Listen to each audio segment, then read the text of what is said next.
설교 제목은 족보 기록의 목적과 이해라고 그렇게 정했습니다.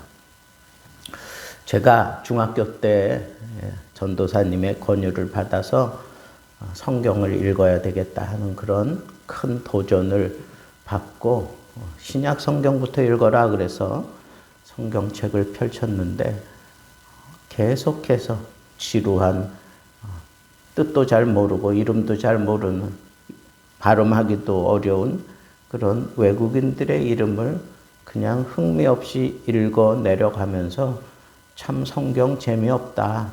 그리고 따분하다. 뭐 그러면서 무슨 이런 족보를 이걸 뭘 이렇게 소상하게 기록을 했을까. 남의 나라 족보 그거 우리가 알아서 뭐 하나. 뭐 그런 생각을 하면서 제대로 읽어 내려가지 못하고 다음 주에 친구들하고 모여서 성경 읽었는지 서로 이렇게 얘기하다가 다 비슷한 그런 경험을 한 것을 얘기했던 것을 지금도 제가 기억하고 있습니다. 그래서 많은 사람들이 성경에 이렇게 족보가 기록되어 있는 것을 그냥 넘깁니다. 그거 그냥 넘겨버리고 별로 중요하게 생각하지 않습니다. 그런데 여러분, 이 성경에 나타난 이 족보를 우리가 잘 봐야 되는 몇 가지 이유가 있습니다. 일반적으로 우리가 족보를 기록하는 그 일반적인 목적을 보면 가문이나 씨족, 지파, 민족 등과 같은 어떤 집단의 혈통을 보존하기 위해서 혹은 그 혈통이 어디서부터 시작됐는지를 밝히기 위한 그런 기원을 이렇게 나타내기 위해서 우리가 하는 것을 볼 수가 있습니다. 그런데 그 혈통의 기원, 그 혈통이 어디서부터 시작됐는지를 밝히는 그 방법 가운데 이걸 왜 이렇게 밝히느냐 하는 그 이유가 뭐 여러 가지 많이 있겠지만 무엇보다도 상속권의 문제가 있기 때문에 그렇습니다. 오늘날에도 마찬가지 아닙니까? 이 사람이 정말 이 아버지의 자식이 맞나? 뭐 이런 것들을 따져서 그래서 그 사람에게 다 죽고 나면 그 상속의 문제가 대두되기 때문에 이 족보를 아주 중요하게 다뤄야 하는 겁니다. 상속의 문제. 두 번째는 그 가문이나 현재 내가 사회적인 지위, 권리 등을 확보하기 위해서 이 족보를 아주 소중하게 생각합니다.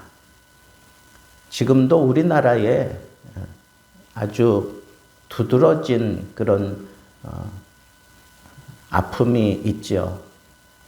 일제시대 때 일제에 이렇게 붙어서 같이 지냈던 흔히 말하는 친일파, 심지어는 매국노 이렇게 표현하면서 그 후손들에 대해서 집중 추적하고 그 후손들이 잘 사는 꼴을 못 봅니다. 그 당시에 돈을 많이 벌었던 사람이면 그걸 다 국가에 환수시켜라 그런저런 얘기들을 해가면서 그 안 좋았던 과거를 들춰가면서 그러니까 그 후손들은 무슨 잘못이냐고요. 그 후손으로 태어난 것이 무슨 잘못이냐고요. 또 반대로 나는 이 나라를 세우는데 혁혁한 공로를 세웠던 그런 독립군의 후손이다. 그런데 그 독립군의 후손들이 대체적으로 나라에서 이렇게 대접을 못 받고 그 후손들이 정말 몸과 마음과 물질을 다 쏟아가면서 나라를 독립시키려고 그렇게 희생하고 그래서 가족을 돌보지 못해서 그 가족들이 지금은 참 빈털터리가 되어서 정말 도와주지 않으면 끼니를 거를 때가 일수인 그런 후손들도 많이 있습니다. 그러나 그 당당함, 내가 누구의 후손이다 라고 하는 그 당당함을 갖는 것을 보면 이건 사회적인 지위와 권리들을 이렇게 확보하기 위해서 기록되었다 하는 것을 알 수 있어요. 특별히 역대기에 나타난 그 족보는 이 포로 귀환 이후에 제사장들이나 레위인들의 자손을 추적해 가면서 그 족보를 거룩하게 그렇게 다루고 있는 것을 보면 이것도 결국은 자기의 개인의 지위와 그런 권리 등을 확보하기 위해서 기록했구나 하는 것을 할 수가 있고, 또 이 포로기 이후에 이 족보들의 아주 중요한 그런 가름은 뭐냐 하면 북이스라엘은 다 혼혈 민족이 되었잖아요. 그러나 남유다는 끝까지 우리가 망했다가 돌아왔는데도 불구하고 우리는 이 거룩한 혈통을 지켰다라고 하는 것을 얘기하고 싶어 하는 그 혈통의 순수성을 드러내려고 이 기록을 했다라고 하는 것을 알 수가 있어요. 가문의 명예를 드높이기 위해서 내가 만약에 내 조상이 다윗이라면 그 다윗 때문에 그 유다 나라가 아주 든든한 반석 위에 서게 되잖아요.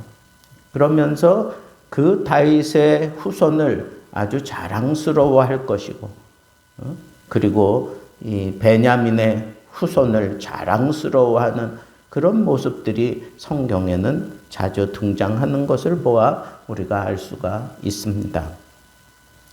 이렇게 조상들의 지위나 역할들을 확인함으로 인해서 지금의 내 위치 그리고 나의 의무를 이렇게 도전을 주기 위해서 이런 족보가 기록되었다고 볼 수 있습니다.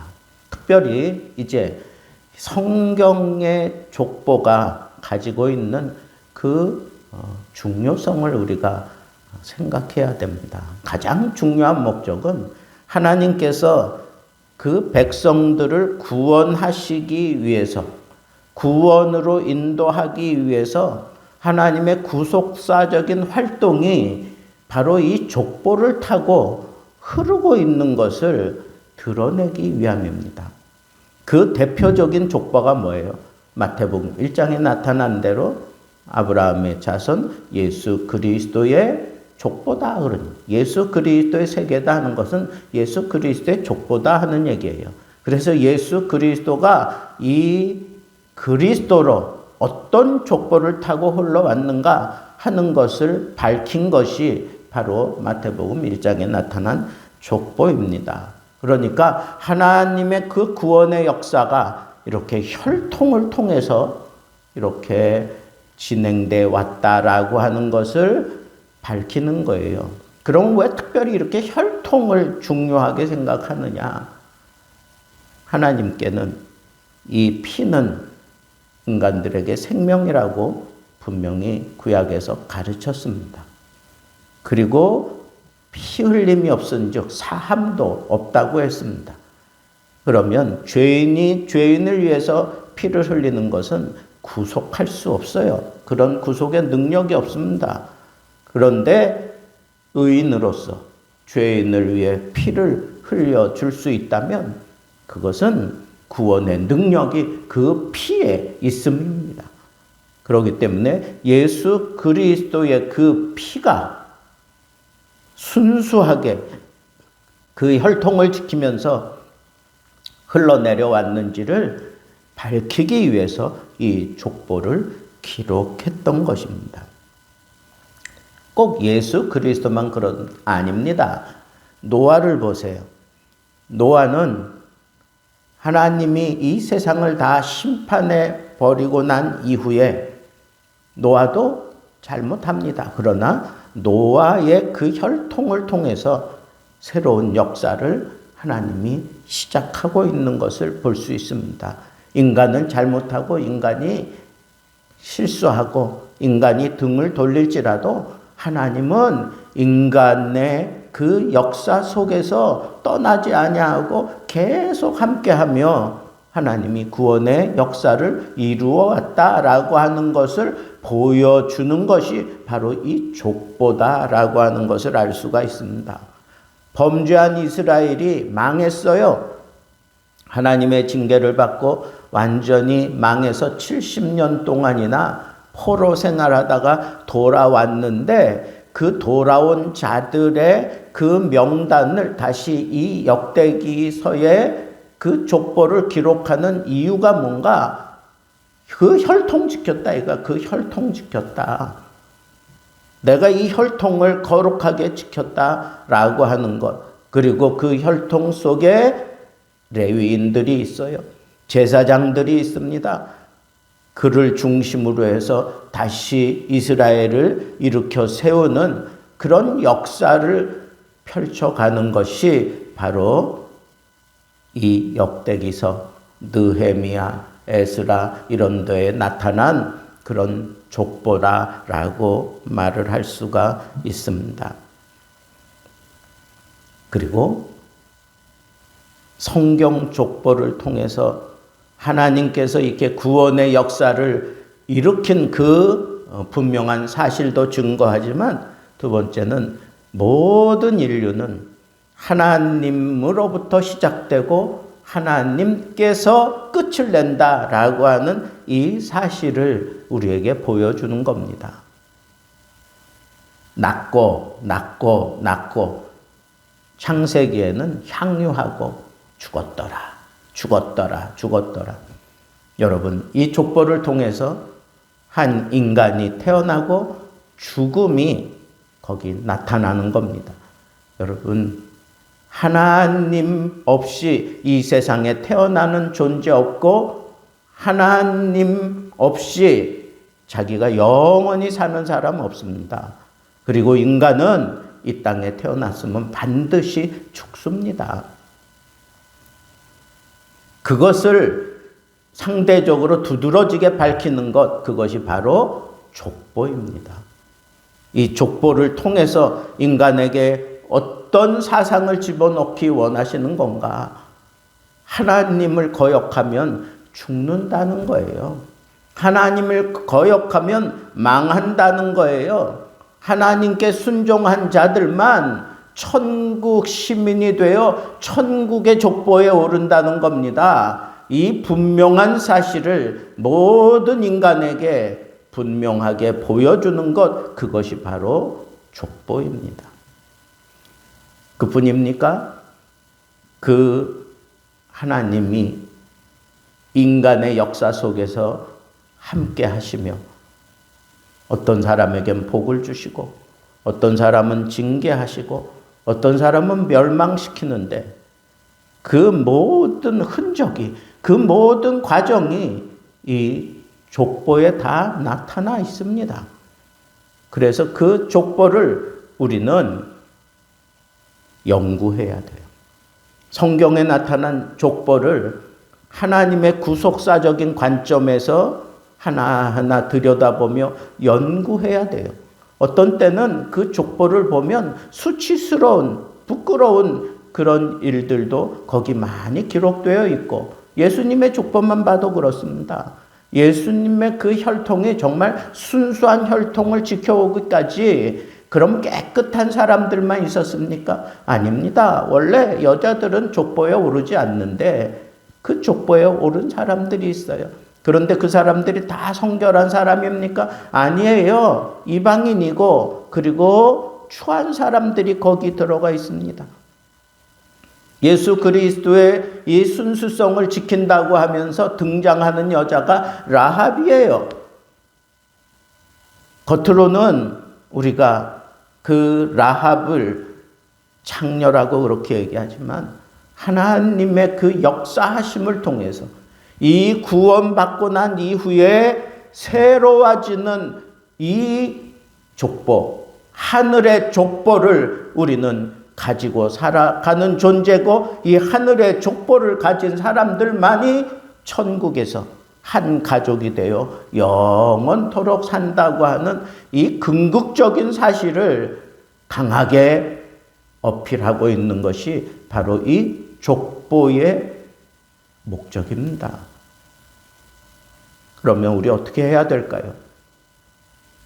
나는 하나님을 떠나서는 존재할 수 없는 존재고, 그리고 하나님이 나를 구원하시기 위해서 이렇게 역사 속에 친히 뛰어드셔서 우리들을 여기까지 인도해 주셨다고 하는 이 사실, 오늘 우리들 개개인에게도 하나님이 동일하게 역사하고 계신다고 하는 이 사실을 생각하면서 우리는 하나님의 말씀을 들여다보고 이 족보를 통해 흐르는 하나님의 구원의 역사, 하나님의 그 열심, 하나님의 그 뜨거운 사랑, 이런 것들을 그 인물들을 통해서 하나하나 살펴가면 이 족보를 통해서도 우리가 큰 위로와 그리고 당당함과 그리고 구원에 대한 열정이 일어날 수밖에 없다고 하는 이 사실을 생각하면서 나는 정말 하늘 족보를 가진 사람인가?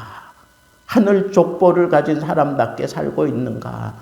늘 자기 자신을 생각하면서 성경 그 어느 것 하나도 1.1획도 버리지 아니하고 이 성경이 나에게 주는 이 생명력을 잘 간직하고 세상의 하늘의 족보를 밝힐 수 있는 멋진 하나님의 사람으로 살게 되기를 우리 주님의 이름으로 축복합니다.